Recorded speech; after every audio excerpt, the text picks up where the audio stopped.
She was the smiling young mother on a box of laundry detergent. 99 and 44 over 100% pure, the label said. Millions of American households had her face in their laundry room and had no idea who she really was. Because at the exact same moment that box was sitting on grocery store shelves, she was starring in one of the most explicit films ever made in the United States. Her name was Marilyn Chambers, and by 1980, she wasn't just famous. She was, by some measures, the single most bankable star the adult film industry had ever produced.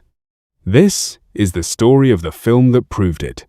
A film that outsold every other adult release in America for 2 straight years.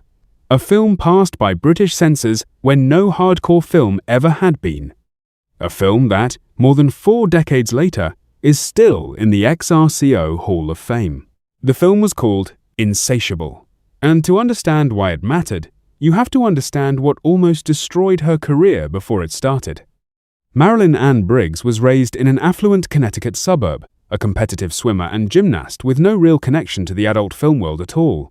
She wanted mainstream stardom. She trained for it.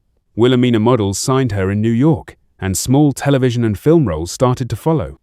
Then, in 1972, she answered an ad placed by 2 strip club owners named Jim and Artie Mitchell.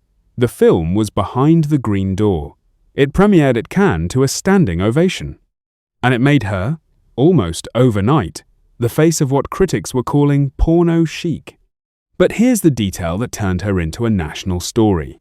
Procter & Gamble had photographed her 2 years earlier for a box of Ivory Snow detergent, posed as a loving young mother holding a baby. Nobody at the company knew where her career had gone. When they found out, it was too late. The boxes were already on shelves across the country. The press could not resist it. The detergent girl was a porn star. 2 contradictory images, 1 face. It was the kind of story that made her famous in a way none of her peers ever were. She followed Green Door with Resurrection of Eve, then tried to build a mainstream career. She landed the lead opposite Christopher Walken in David Cronenberg's Rabid in 1977. Critics respected the performance. Hollywood still wouldn't fully let her in. So by the end of the decade, after years away from hardcore film, she made a decision. She was going back. And the industry did not treat it like a routine comeback. They treated it like an event. Stop. Before I tell you what happened next, ask yourself this. What does it take to build the best-selling video release in America, not just the best-selling adult title, the best-selling video, period at the exact moment the entire industry is switching formats from movie theaters to home cassettes? The answer is Insatiable. Producer-director Stu Segall, working under the name Godfrey Daniels, understood exactly what he had. Chambers wasn't just another performer. She was the only name in the genre that meant something to people who had never set foot in an adult theater. So he built a film specifically to prove it a real budget. Location shooting across Los Angeles and Europe, lavish sets, a supporting cast stacked with the biggest names of the era, John Holmes, John Leslie, Jesse St. James, Serena, Richard Pacheco. Chambers played Sandra Chase, an orphaned heiress with money, beauty, and a hole in her life that neither one could fill. It wasn't a complicated story. Nobody involved pretended it was. What it was a showcase, glossy, expensive-looking, built entirely to put her back at the center of the industry. And it worked. Trade critics called it the best performance of her career. Audiences responded even faster. Insatiable reportedly became the first hardcore film ever passed for release by the British Board of Film Censors, a headline that traveled well outside the adult press. But the real proof came in the sales numbers. From 1,980 through 1,982, Insatiable was the top-selling adult video title in the United States, not just popular. Number 1, 3 years running. On one later day of reissue, its distributor sold 12,000 copies in 24 hours, making it, for that day, the best-selling video of any kind in America. Adult or mainstream, it didn't matter. Nothing outsold it. Formal awards for adult film barely existed, yet in 1980, the AVN Awards wouldn't launch until 1984.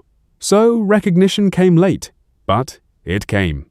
Insatiable was inducted into the XRCO Hall of Fame. In 2004, it won Best Classic DVD at the AVN Awards more than 2 decades after its original release. A sequel followed in 1984. The Chambers comeback had become a franchise. And that's the part of this story people underestimate. Insatiable arrived at the exact hinge point where the adult film industry stopped being a theatrical business and became a home video business. Its success didn't just prove Marilyn Chambers could still open a picture. It proved the entire model, a real star, a real budget, sold directly into people's living rooms, could work better than anything the theaters had ever produced. Chambers remained a cultural fixture for decades after, until her death in 2009. And whenever her career gets summarized, whenever historians talk about the handful of performers who actually crossed over into the wider American consciousness, Insatiable is the title that keeps coming up.